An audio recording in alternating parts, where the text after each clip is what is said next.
മൂന്നാം എൻ.ഡി.എ സർക്കാരിന്റെ പ്രഥമ ബജറ്റിൽ കേരളത്തിന് സമ്പൂർണ്ണ നിരാശ. സംസ്ഥാനത്ത് നിന്ന് 2 കേന്ദ്രമന്ത്രിമാർ ഉണ്ടായിട്ടും ലോക്സഭയിലേക്ക് ആദ്യമായിട്ട് ബി.ജെ.പി പ്രതിനിധിയെ തെരഞ്ഞെടുത്തയച്ചിട്ടും കേരളത്തെ സംബന്ധിച്ച് ബജറ്റ് ബാക്കി വെച്ചത് നിരാശ മാത്രം. കേരള ഭരണത്തെക്കുറിച്ച് അത്ര നല്ല അഭിപ്രായമല്ല നിർമ്മല സീതാരാമന്. കേരളം ഭരിക്കുന്നവർക്ക് ഏത് പദ്ധതിയിലും എന്ത് കിട്ടുമെന്ന ചിന്ത മാത്രമാണെന്നും കേരളത്തിലെ പദ്ധതികളിലെല്ലാം സർവത്ര അഴിമതിയാണ് എന്നും പിണറായി സർക്കാരിന് കൈയിട്ട് വാരാനാണ് ഇനി കേന്ദ്രത്തിന്റെ നയ പൈസ ഇല്ല എന്നുമൊക്കെ ധനമന്ത്രി തുറന്നറിയിച്ചതുമാണ്. എന്നാലും ലോക്സഭയിൽ ആദ്യമായി താമര വിരിഞ്ഞതിന്റെ ഒരു സന്തോഷം ബജറ്റിൽ ഉണ്ടാകുമെന്ന് കരുതിയെങ്കിലും തികഞ്ഞ നിരാശയാണ് ഫലം. കഴിഞ്ഞ ബജറ്റുകളിലെല്ലാം കേരളത്തിന്റെ പിടിപ്പുകേടിന്റെ പേരിൽ തന്നെയാണ് കേന്ദ്ര ധനമന്ത്രി കേരളത്തെ തഴഞ്ഞിട്ടുള്ളത്. കേരളത്തിലെ ധനമന്ത്രി ബാലഗോപാൽ ആവട്ടെ പലവട്ടം രാജിയുടെ വക്കത്തെത്തിയിട്ടുമുണ്ട്. കുത്തഴിഞ്ഞു പോയ കേരളത്തിന്റെ സാമ്പത്തിക വ്യവസ്ഥ ഒന്ന് നേരെയാക്കാൻ പാവം ബാലഗോപാൽ നെട്ടോട്ടമോടുകയാണ്. എന്നാൽ കിട്ടിയ പണമെല്ലാം വകമാറ്റി ചെലവഴിച്ച് ധൂർത്തിന്റെ പര്യായമായി മാറിയ മുഖ്യന്റെ നാട്ടിൽ ധനമന്ത്രിക്കും ഒന്നും ചെയ്യാനാകാത്ത അവസ്ഥയാണുള്ളത്. ഇപ്പോൾ കേന്ദ്രവിഹിതം ഒന്നും കിട്ടിയില്ല എന്ന് നിലവിളിക്കുമ്പോഴും ഇതിന്റെ കാരണഭൂതൻ മൗനത്തിൽ തന്നെയാണ്. മുടങ്ങിക്കിടക്കുന്ന പെൻഷൻ ഉൾപ്പെടെയുള്ളവ കൊടുത്ത് തീർത്ത് പ്രതിച്ഛായ മെച്ചപ്പെടുത്താൻ കേന്ദ്രത്തിലേക്ക് കണ്ണു നട്ടിയിരിക്കുകയായിരുന്നു. എന്നാൽ ഇപ്പോൾ ആ പ്രതീക്ഷയും പോയി കിട്ടി. സംസ്ഥാനം നേരിടുന്ന കടുത്ത സാമ്പത്തിക പ്രതിസന്ധിയുടെ പശ്ചാത്തലത്തിൽ 2024-25 മുതൽ 2 വർഷത്തേക്ക് 24,000 കോടി രൂപയുടെ പ്രത്യേക പാക്കേജ് ലഭ്യമാക്കാനായിരുന്നു സംസ്ഥാനത്തിന്റെ ശ്രമം. എന്നാൽ ഇത് പരിഗണിക്കപ്പെട്ടതേയില്ല.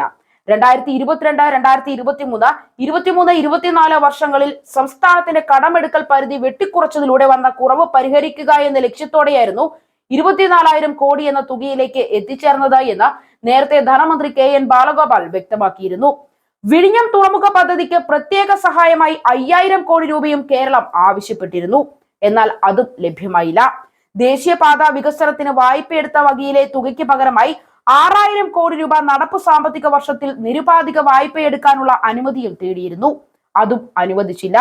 ബജറ്റിന് മുന്നോടിയായി നിർമ്മല സീതാരാമൻ വിളിച്ചു ചേർത്ത യോഗത്തിലായിരുന്നു സംസ്ഥാനത്തിന്റെ വിവിധ ആവശ്യങ്ങൾ കെ.എൻ. ബാലഗോപാൽ ഉന്നയിച്ചിരുന്നത്. സിൽവർ ലൈൻ അർദ്ധ അതിവേഗ റെയിൽവേ പ്രോജക്റ്റിന് വേഗത്തിൽ അനുമതി നൽകണമെന്ന ആവശ്യവും കേരളം ഉന്നയിച്ചിരുന്നു. എന്നാൽ അതും നടപ്പായില്ല. തലശ്ശേരി മൈസൂരു നിലമ്പൂർ നഞ്ചാഗുഡ് റെയിൽപാതകൾക്കായുള്ള സർവേകളും DPR തയ്യാറാക്കൽ തുടങ്ങിയ ആവശ്യങ്ങളും സംസ്ഥാനം ഉന്നയിച്ചിരുന്നുവെങ്കിലും ലഭിച്ചില്ല. കൂടുതൽ എക്സ്പ്രസ് പാസഞ്ചർ ട്രെയിനുകളും കേരളം ആവശ്യപ്പെട്ടിരുന്നു.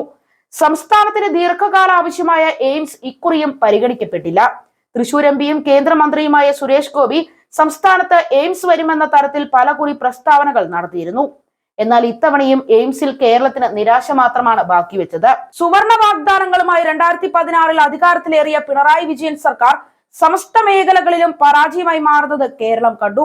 ഭക്ഷ്യക്കിറ്റും ക്ഷേമ പെൻഷനും അടക്കം സർക്കാർ ചെയ്യേണ്ട ഉത്തരവാദിത്തങ്ങൾ പിണറായി വിജയൻ നൽകിയ ഔദാര്യമായി കേരളത്തെ തെറ്റിദ്ധരിപ്പിച്ചു.